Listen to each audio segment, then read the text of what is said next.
देखिए, अगर नैतिकता के तकाजे पर यह इस्तीफा होता तो ये इस्तीफा 177 दिन पहले जब वो जेल जा रहे थे तब देना चाहिए था। तब आप में से किसी को सीएम बनाते तो समझ में आता कि कुर्सी से मोह नहीं है। लेकिन अब जब वो चुनाव की मांग कर रहे हैं तब वो अपनी जगह किसी डमी सीएम को बनाना चाहते हैं। ये तो गलत है ना, इसको कौन नैतिकता मानेगा? नैतिकता की बात आज भारतीय जनता पार्टी को करनी चाहिए, क्योंकि अनैतिक तो उनके सारे कृत रहे हैं आज तक। लेकिन अरविंद केजरीवाल को अगर फैसला चाहिए तो दिल्ली के लोगों से चाहिए, उन दिल्ली के लोगों से चाहिए जिनके लिए उन्होंने दिन रात 10 साल काम किया है। तो अगर दिल्ली की जनता ये सोचती है कि अरविंद केजरीवाल ईमानदार हैं, तभी वो कह रहे हैं कि वो अपनी मुख्यमंत्री की कुर्सी पे बैठे। बिहार में कहते हैं ना केचुली, आम जनता की समझ में खाल बदलने की बहुत पुरानी आदत है अरविंद केजरीवाल में। शुरू करते हैं 89 से तो दिया किसे मुख्यमंत्री बनाएंगे, आतिशी को बनाएंगे, सौरभ को बनाएंगे, कौन बनेगा, सुनीता अग्रवाल बनेगी, चर्चा चलती रहनी चाहिए। लोगों के दिमाग में थोड़ा केजरीवाल, ये सब परसेप्शन मैनेजमेंट का खेल है। लेकिन बेवकूफी ये है कि एक बार करके फंस चुके 2014 में, वही काम दोबारा करने जा रहे। देखिए, ये तो अंजना जी बेचारे कॉन्स्पिरेसी थ्योरी से ग्रसित है। राजधानी दिल्ली का चीफ मिनिस्टर जब अंजना ओम के सबसे लड़ गई तो आखिर हुआ क्या?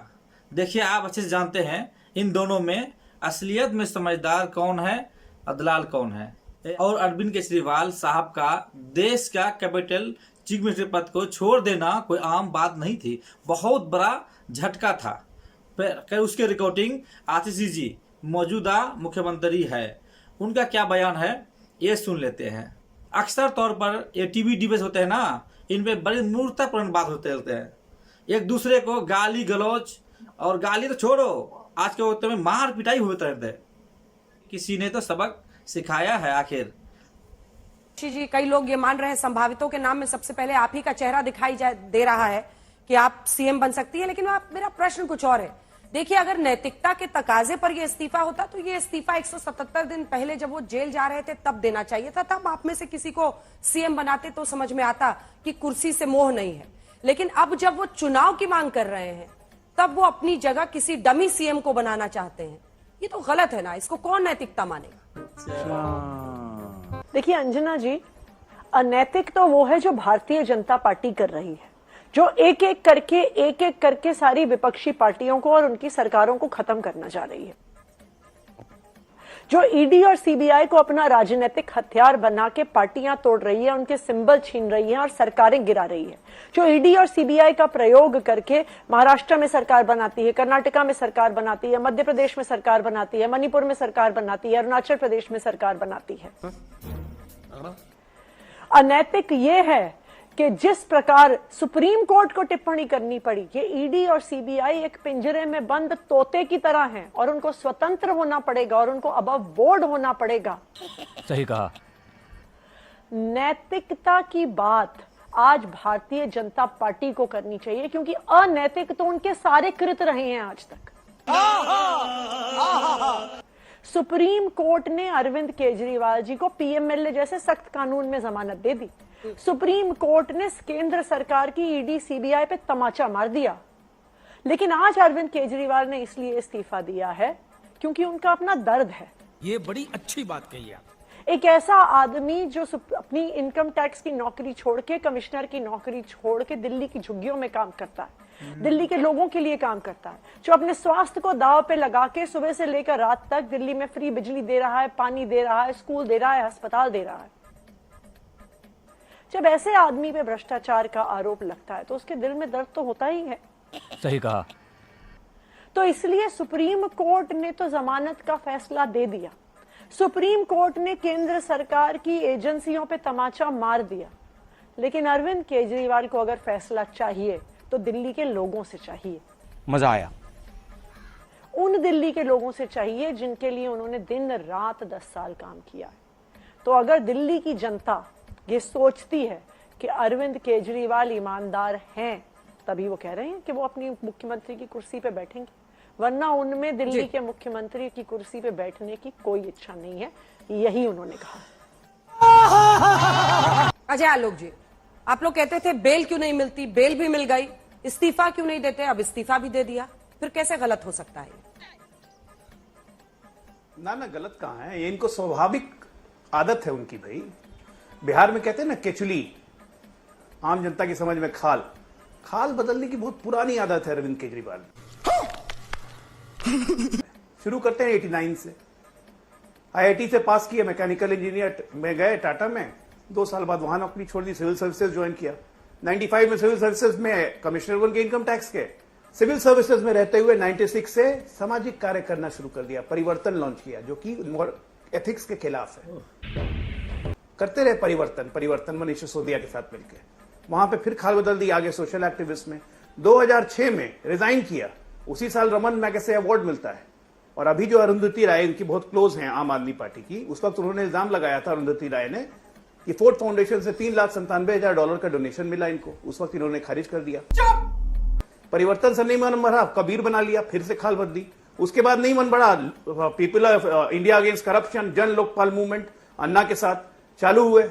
2012 में पॉलिटिशियन के रोल में आ गए, फिर से खाल बदली, आम आदमी पार्टी संयोजक, उसके बाद मुख्यमंत्री बन गया। 14 में तो अद्भुत था, एक बार और इस्तीफा दिया था इसके पहले, 2014 में इस्तीफा दिया था। और वो इस्तीफे का इंटरव्यू, मजेदार बात है अंजना जी, बोलना नहीं चाहिए लेकिन आज तक नहीं चला था, आपके फॉर्मर एंकर होते थे, उन्होंने चलाया था, जिसमें खुद अरविंद केजरीवाल जी को कह रहे थे मुझे भगत सिंह की तरह दिखाना कि मेरा सैक्रिफाइस भगत सिंह से भी बढ़ के, तेरी दादागिरी निकाल दूंगा मैं। तो आज जब इस्तीफा दे दिया, क्योंकि प्रतिबंधित मुख्यमंत्री हैं, कोई काम कर नहीं सकते हैं, न सचिवालय जा सकते हैं, न कोई फाइल साइन कर सकते हैं, तो कौन सा बड़ा तीर मार लिया।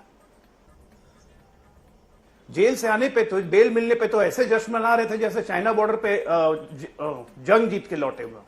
अरे आप भ्रष्टाचार के केस में गए थे, आप अभी तक उसका आप जवाब नहीं दे पाए, और उसके बाद नाखून कटा के आप जब आप मुख्यमंत्री का कोई काम ही नहीं कर सकते हैं तो इस्तीफा दे रहे हैं। और इस्तीफा भी क्या कह के 2 दिन के बाद इस्तीफा दूंगा। क्यों 2 दिन? इसमें भी प्रचार चाहिए।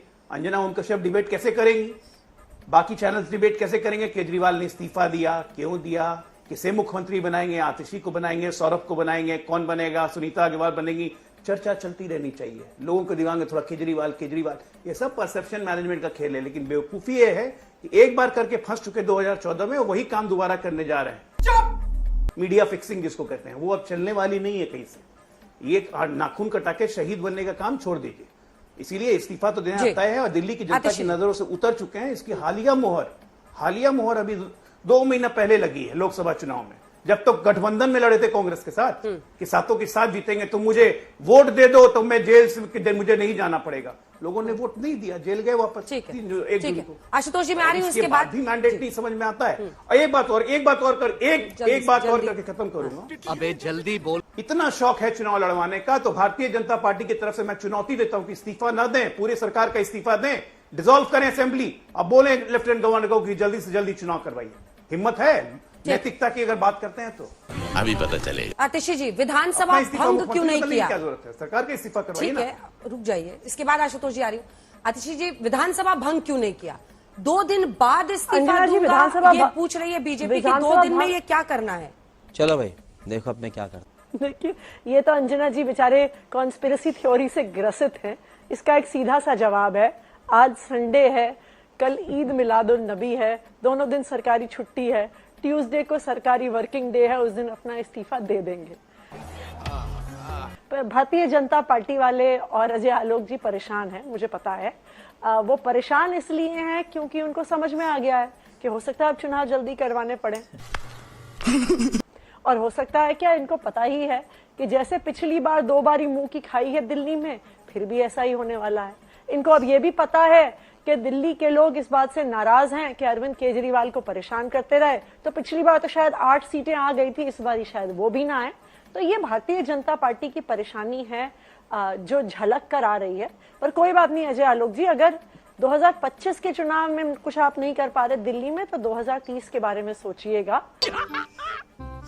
क्योंकि देखिए, दिल्ली के लोगों को पता है कि उनके रिश्तेदार यूपी में भी रहते हैं जहां पे आपकी सरकार है, उनके रिश्तेदार हरियाणा में भी रहते हैं, गुजरात में भी रहते हैं। उनको पता है वहां पे 8-8 घंटे बिजली कटती है। उनको पता है वहां पे देश में सबसे महंगी बिजली मिलती है। उनको पता है कि जहां जहां आपकी सरकार है वहां पे सरकारी स्कूल बर्बाद हैं, सरकारी अस्पताल बर्बाद हैं। इसलिए भारतीय जनता पार्टी कितने भी आरोप प्रत्यारोप कर ले, दिल्ली वाले उनको वोट नहीं देने वाले। क्या बात है सर, क्या बात है सर। आशुतोष जी देखिए, सामने देखिए, नजर मिलाइए अपने पूर्व नेता अरविंद केजरीवाल से और बताइए कि उनके इस दाव में आप कितनी राजनीति, कितनी सियासत देखते हैं और कितनी ईमानदारी देखते हैं। अभी मजा आएगा ना भिड़ो। अंजना, ये मेरी नजर में एक डेस्परेट एक्ट है। It's too little too late. इसलिए क्योंकि जिस नैतिकता की बात इस कदम के बहाने की जा रही है, वो नैतिकता सबसे पहले उस दिन करनी चाहिए जिस दिन एनफोर्समेंट डायरेक्टोरेट का पहला नोटिस मिला। उस दिन अगर इन्होंने ब्रेजन आउट किया होता और एनफोर्समेंट डायरेक्टोरेट और सरकार को खुली चुनौती दी होती कि मैं एनफोर्समेंट डायरेक्टोरेट से नहीं डरता, ना ही सरकार के रिप्रेसिव एक्शन से मैं डरता हूं, और मैं एनफोर्समेंट डायरेक्टोरेट के सामने हाजिर हूं, अगर आप गिरफ्तार कर सकते हैं तो मुझे गिरफ्तार कर लीजिए। गजब बेइज्जती है। उस वक्त उनकी कही हुई हर बात का लोग यकीन करते हैं, लेकिन 8 नोटिस मिलने के बाद जब आपको एनफोर्समेंट डायरेक्टोरेट हाईकोर्ट के फैसले के बाद आपको अरेस्ट करता है, आप फिर भी इस्तीफा नहीं देते हैं, जेल जाते हैं और फिर कहते हैं मैं जेल से सरकार चलाऊंगा, तब जेल से निकलने के बाद ये कहना कि मैं नैतिकता के आधार पे ये कदम उठा रहा हूं, लोगों के गले ये बात ज्यादा नहीं उतरेगी। ये बड़ी अच्छी बात कही आप। क्योंकि अब लोगों को ये साफ दिखाई पड़ेगा कि ये सब कुछ इसलिए किया जा रहा है क्योंकि आने वाले कुछ महीनों के अंदर विधानसभा के चुनाव हैं, और ये विधानसभा के चुनाव में अपनी जो खोई हुई इमेज है विद इन कोर्ट, उसको आप हासिल करना चाहते हैं। इसमें कोई दो राय नहीं कि आम आदमी पार्टी पिछले 3 सालों में नहीं बल्कि 2014 के बाद से लगातार मोदी सरकार के निशाने पर है। सही कहा। इनके कम से कम 30 से 40 विधायकों और पार्टी नेताओं को कई तरीकों के मामले में जेल में भेजा गया है। ज्यादातर मामलों में उनको क्लीन चिट मिली है और सरकार को मुंह की खानी पड़ी है। उस कॉन्टेक्स्ट में अगर ये ब्रेजन आउट करते तो शायद आज इनको पॉलिटिकल फायदा होता। दूसरी बात क्या है कि मैं बार बार इसका उदाहरण देता हूं कि आप ये क्यों कह रहे हैं कि मैं जनता की अदालत में जाऊंगा और जनता मुझे क्लीन चिट देगी। जनता नहीं, अदालत क्लीन चिट दे सकती है। लालकृष्ण आडवाणी ने जब हवाला के मामले में फंसे थे तो उन्होंने स्पष्ट तौर पे कहा था, अपना पूरा करियर दांव पे लगाया था कि जब तक मैं बेदाग बरी नहीं हूंगा तब तक मैं चुनाव नहीं लड़ूंगा। तब किसी को नहीं मालूम था कि आडवाणी का हवाला का केस 2 दिन में सिमटेगा या 20 साल के अंदर सिमटेगा, लेकिन उसने एक मानदंड स्थापित किया। मुझे लगता है अरविंद केजरीवाल को वही मानदंड स्थापित करना चाहिए, क्योंकि अगर वो इस्तीफा दे ना दे, मुख्यमंत्री रहे ना रहे, वो अनक्वेश्चन अनचैलेंज लीडर है आम आदमी पार्टी के अंदर। वो सत्ता में रहे ना रहे इससे कोई फर्क नहीं पड़ता है, कोई उनको चुनौती नहीं है, और वो उतने ही पावरफुल रहते सत्ता के बाहर रहते हुए, बल्कि शायद ज्यादा पॉलिटिकली सेवी होते, ज्यादा पॉलिटिकली मजबूत होते हुए। तू समझा? चूंकि आपका हमला आम आदमी पार्टी पर ज्यादा है तो मैं चाहती हूं कि मंत्री जी आप इसका भी जवाब दें। देखिए, सबको ऐसा ही लग रहा है कि मजबूरी थी, पूरी तरह से घिर गए थे, तब उन्होंने अब इस्तीफा दिया था। ना वो सीएम दफ्तर जा सकते थे, ना हस्ताक्षर कर सकते थे। दूसरा बिंदु, अगर देखिए वोट तो यहां पर हमने देखा है हाथरस हुआ, उसके कुछ महीने बाद विधानसभा की सभी सीटें, लखीमपुर खीरी विधानसभा की सभी सीटें बीजेपी जीत गई थी। तो क्या उन मामलों में अब बीजेपी पर प्रश्न नहीं पूछे जाने चाहिए? जनता की अदालत अच्छी बात है, लेकिन आपको बरी तो दोष मुक्त तो कोर्ट ही करेगा, अभी तो सिर्फ जमानत मिली है। दोनों प्रश्नों का जवाब उन्होंने लालकृष्ण आडवाणी का उदाहरण दिया। आतिशी जी, ये फंस गया सीएम। देखिए अंजना जी, सबसे पहले मैं ये स्पष्ट कर दूं, आप कह रहे हैं कि अरविंद केजरीवाल जी मुख्यमंत्री नहीं बने रह सकते थे। बिल्कुल बने रह सकते थे। अरविंद केजरीवाल जी पे पाबंदियां, परेशानियां कोई आज नहीं लगी हैं। जब से अरविंद केजरीवाल जी दिल्ली के मुख्यमंत्री बने, उनके काम रोकने का कोई ना कोई तरीका, कोई ना कोई पाबंदी उन पर लगाई जा रही है। क्या बात है सर, क्या बात है सर। 2015 में फरवरी में 67 सीटों के साथ मुख्यमंत्री बने थे। फरवरी 2015 में, मई 2015 में केंद्र सरकार इलीगल नोटिफिकेशन लेके आ गई और उनकी पावर छीन ली। कई सालों तक लगातार कोई ऐसे एलजी, दूसरे एलजी, तीसरे एलजी जो उनके काम रोकते रहे, तब उन पे पाबंदियां लगी। 8 साल की कोर्ट की लड़ाई के बाद, सुप्रीम कोर्ट की संवैधानिक पीठ के फैसले के बाद, जब अरविंद केजरीवाल चुनी हुई सरकार के हक लेकर आए सुप्रीम कोर्ट से, तो 8 दिन के अंदर अंदर केंद्र सरकार ने जीएनसीटीडी अमेंडमेंट एक्ट की ऑर्डिनेंस लेके आ गए कि अरविंद केजरीवाल पे पाबंदी लग सके, वो काम ना कर सके। आज तक इतनी पाबंदियों के बावजूद अरविंद केजरीवाल ने दिल्ली वालों के लिए काम किया है। भारतीय जनता पार्टी की सारी सरकारें मिला लें, उनसे ज्यादा काम किया। आज भी अरविंद केजरीवाल सरकार चला सकते हैं। उनके पास अपने पास कोई विभाग नहीं है, वो अभी भी मंत्रियों को डायरेक्शन दे सकते हैं, वो अभी भी विधायकों को डायरेक्शन दे सकते हैं, और मुख्यमंत्री के पास सिर्फ वही फाइलें जाती हैं जो एलजी साहब को जानी होती हैं, जो साइन करने की भी इजाजत सुप्रीम कोर्ट ने दी हुई है। तो अरविंद केजरीवाल बिल्कुल मुख्यमंत्री बने रह सकते हैं। लेकिन आज अरविंद केजरीवाल ने इस्तीफा इसलिए दिया है, क्यों? क्योंकि उनके मन में यह सवाल है कि कहीं दिल्ली के लोग तो नहीं सोचते मैंने भ्रष्टाचार किया है, कहीं दिल्ली के लोग जिनके लिए मैंने सुबह से लेकर रात तक पिछले 10 साल से काम किया, उन्हें मेरे पर शक तो नहीं है। इसीलिए वो जनता की अदालत में जाना चाहते हैं। और दूसरी बात मैं कहूंगी अंजना जी, आप पूरे देश के इतिहास में, देश के लोकतंत्र के इतिहास में मुझे बता दीजिए कोई एक ऐसा नेता हो जिसमें हिम्मत हो ये कहने की कि अगर मैं ईमानदार हूं तो मुझे वोट देना, अगर मैं ईमानदार नहीं हूं तो मुझे वोट मत देना। आप इस देश के इतिहास में मुझे कोई ऐसा नेता बता दीजिए जिसमें हिम्मत है ये बात कहने के लिए।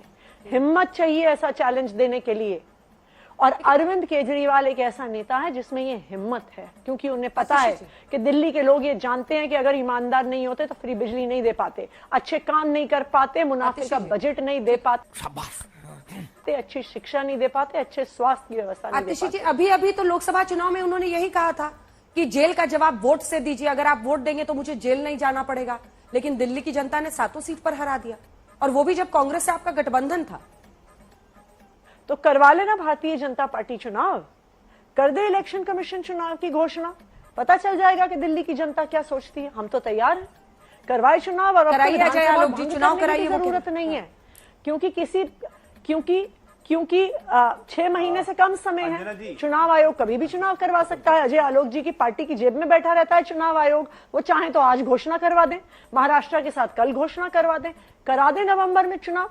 पता चल जाएगा कि दिल्ली की जनता अरविंद केजरीवाल की ईमानदारी के बारे में क्या सोचती है। अजय आलोक, मेरे सवाल का जवाब दे दीजिएगा। अजय आलोक, भारतीय जनता पार्टी पे इतनी निर्भर क्यों है और चुनाव आयोग पे इतनी निर्भर क्यों है अरविंद केजरीवाल? मैंने पहले ही बोला ना कि इस्तीफा दे देते, विधानसभा भंग करते, चुनाव करवाना तो संवैधानिक बाध्यता हो जाती तुरंत, है ना। उसके बाद आप लोग चिल्ला भी सकते थे कि हमने तो इस्तीफा दे दिया, देखिए चुनाव नहीं करवा रहे हैं। आपने वो मौका भी खो दिया। नंबर 1। नंबर 2, आप कह रही थी आज सर का संडे है, कल ईद उल मिलाद है, 2 दिन सरकारी छुट्टी है, मुख्यमंत्री का इस्तीफा देने के लिए वर्किंग। एक मिनट आतिशी जी 1 मिनट। मुख्यमंत्री को इस्तीफा देने के लिए वर्किंग डे की जरूरत नहीं है, किसी भी वक्त इस्तीफा दिया जा सकता है। चुप कर बे कुत्ते। एंड बहुत बड़ी बात कह दी है। जहां तक की बात है, आम आदमी पार्टी का बड़े पढ़े लिखे नेता है इस पार्टी के अंदर मौजूद है, चाहे अरविंद केजरीवाल जी हो, चाहे आतिशी जी हो। कॉन्फ्रेंस जी अलग ही बात है, सच्चाई बोलते हैं इनके अंदर से। कांग्रेस की प्रवक्ता जो है उनकी बात ही करी जाए तो वो हमेशा अपने बात को बेबाकी से रखती है। पार्टी की सदस्य जो है उनके सुधरने की उम्मीद के साथ इस वीडियो को मैं फिलहाल करता हूँ यहाँ पे समाप्त। और अपना ख्याल रखिएगा और अपना सभी घर वालों का खुश रहिएगा और मिलते रहिएगा। और राम राम, दुआ सलाम, जय हिंद।